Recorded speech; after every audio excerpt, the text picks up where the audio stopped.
एक समय विदर्भ देश पर शूरसिंह नाम का एक राजा राज्य करता था।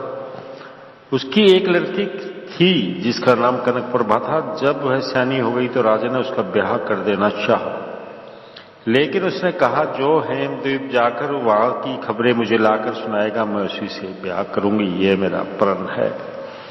उसका यह प्रण सुनकर माँ बाप को बहुत अचरज हुआ, लेकिन वे इस जिद्दी लड़की के बारे में कुछ नहीं कर सकते थे, इसलिए उन्होंने उसके प्रण का ढिंढोरा सभी देशों में पिटवा दिया। अब इस हेमद्वीप का मार्ग बहुत कम लोग जानते थे।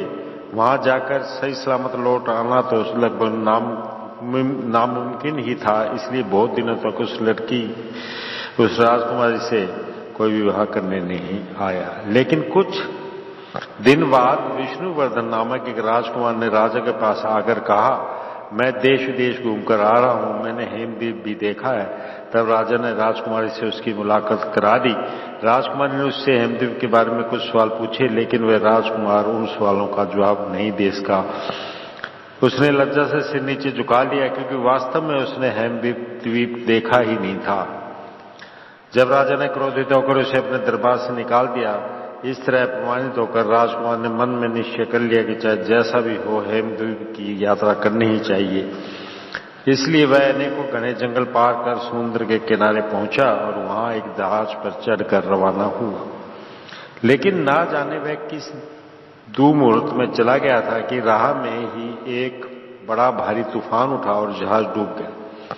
जहाज में जो लोग थे उनमें से कोई ना बचा। विष्णुवर्धन को एक बड़ी मछली ने निगल लिया। वह मछली रत्नद्वीप की ओर जाकर वहां धीवरों के जाल में फंस गई।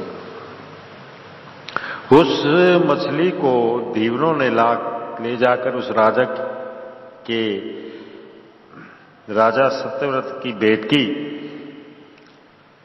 राजा ने उस मछली को जब चिरवाया तो उसके पेट में से विष्णुवर्धन बाहर निकल आया। राजा ने दांतों तले उंगली दबाते हुए उससे पूछा, तुम कौन और कहां के रहने वाले हो? तब उसने अपनी सारी कहानी कह सुनाई और अंत में राजा से प्रार्थना की, राजा मुझे हेमद्वीप की राह बता दें। तब राजा सत्यव्रत ने कहा, मैंने उस टापू का नाम तो सुना है, लेकिन उसकी राह नहीं जानता। फिर भी तुम एक काम करो, परसों मैं राहुद्वीप जाने वाला हूं। यहाँ बहुत से ऐसे महात्मा लोग हैं जो संसार भर घूम आए हैं, वे आसानी से तुम्हारी मदद कर सकते हैं। तुम परसों तक यहीं रहकर मेरे साथ राहुद्वीप चलो। तीसरे दिन विष्णुवर्धन भी उस राजा के साथ राहुद्वीप की ओर चला।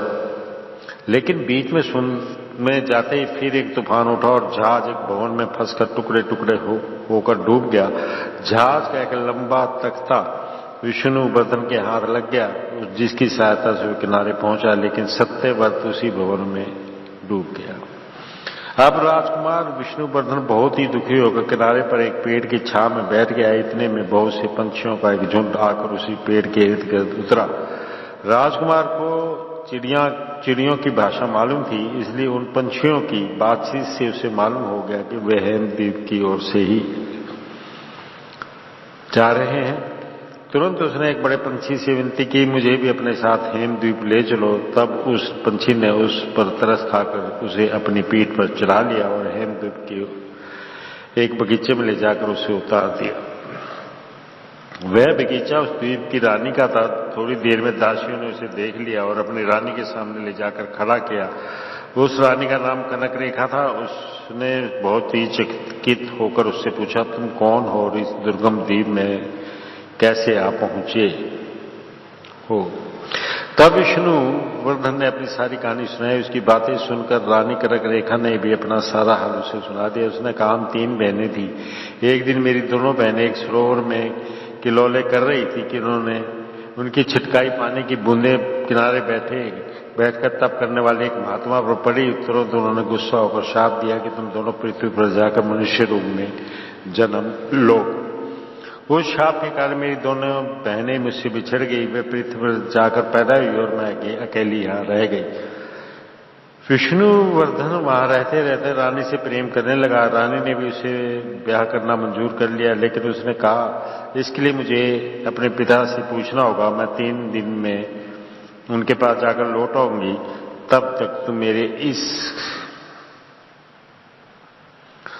महल में आराम से रहो, लेकिन एक बात याद रखना, बीच वाला कमरा कभी भी ना खोलना। यह अगर रानी कनक रेखा वहां से चली गई। विष्णुवर्धन 2-3 तक उस महल में अकेला घूमता रहा, लेकिन तीसरे दिन उसके मन में कुतूहल का एक झोंका उठा और वो है बीच वाला कमरा खोलकर अंदर चला गया। वहां एक सफेद पलंग पर एक सुंदरी सोई हुई थी। राजकुमार ने और भी नजदीक जाकर देखा तो मालूम हुआ कि यह भी सुंदरी कनक प्रभात थी, जिसके कारण वह इतने कष्ट उठाकर हेमद्वीप आया था। आश्चर्य से भरकर उसने चारों तरफ देखा तो उसे एक पलंग पर ठीक उसी शक्ल की एक दूसरी राजकुमारी दिखाई पड़ी। राजकुमार ने का आश्चर्य और भी बढ़ गया और वह वहां के बगीचे में घूमने लगा।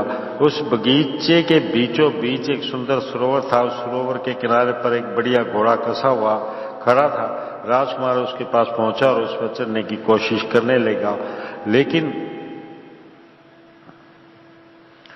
लेकिन उस घोड़े ने ऐसा पुट्ठा उछाला कि राजकुमार धड़ाम से सरोवर में जा गिरा।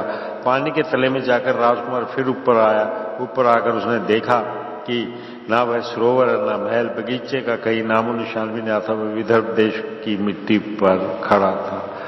उसे ऐसा लगा कि जो कुछ उसने देखा सुना था वो सब सपना सा था, लेकिन जब उसने अपनी ओर देखा तो उसे मालूम हुआ कि हेमद्वीप की रानी के दिए हुए जराव जेवर और कपड़े हैं। फिर वह कैसे मान ले कि सब कुछ सपना था। दूसरे दिन राजकुमार विष्णुवर्धन ने विदर्भ देश के राजा के पास जाकर कहा, मैं हेमद्वीप होया हूं और आपकी पुत्री के प्रश्नों के उत्तर देने आया हूं। लेकिन राजा ने कहा, अच्छी तरह सोच विचार लो, अगर इस बार भी पहले की तरह तुम्हारी बातें झूठी साबित हुई तो फिर जान की खैर नहीं, समझे। लेकिन राजकुमार को इस बार डरने की कोई जरूरत न थी।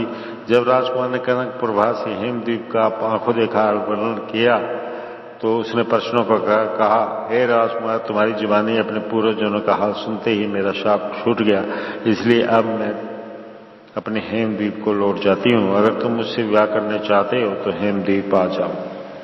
यह कहकर वह सबकी आंखों से ओझल हो गई। यह देखकर बेचारे राजा रानी मूर्छित हो गए। राजकुमार विष्णुवर्धन वहां से चलता चलता कुछ ही दिनों में रत्नद्वीप जा पहुंचा। वहां सत्यव्रत की पुत्री राजकुमारी कनकवती ने उससे कहा, हे राजकुमार,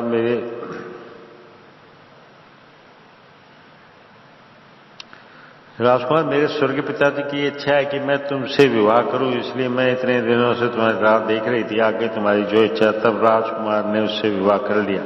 विवाह होते ही कनकवती ने कहा, तुमसे विवाह होते ही मेरा शाप भी छूट गया। मैं हेमद्वीप की रानी कनक रेखा की दूसरी बहन हूं।